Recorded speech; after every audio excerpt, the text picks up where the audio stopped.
একটা ছোট্ট খরগোশ, নাম ছিল টিকু। টিকু খুব পরিশ্রমী ছিল। অসুস্থ মা এই নিয়েই ছিল তার জগৎ। প্রতিদিন সকালে উঠে নিজের ছোট্ট বাগানে সবজি লাগালো, গাজর, মূলা, লাউ। সে সবজি বিক্রি করে চলতো। একদিন টিকু মাঠে কাজ করছিল। তখন এক শিয়াল এসে বাগানে ঢুকে সব গাজর, মূলা খেয়ে ফেলে। টিকু দেখে কান্না করে বলে, ওই শিয়াল ভাই, এগুলো আমার সবজি ছিল, আমার মা অসুস্থ।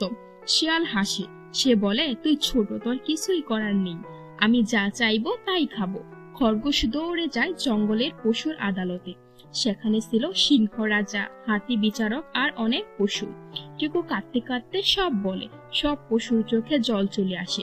সিংহ গর্জন করে বলে, শিয়াল, তুই অন্যের কষ্টের সবজি চুরি করছিস? তোর কি একটুও লজ্জা নেই? শিয়াল মাথা নিচু করে। সিংহ বলে, তোর শাস্তি হচ্ছে, যতদিন না এই খরগোশের বাগান আবার আগের মতো হয়, তুই তার চাকর হয়ে কাজ করবি।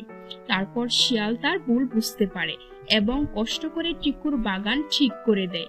এতে টিকু সহ বনের সকলে অনেক খুশি হয়।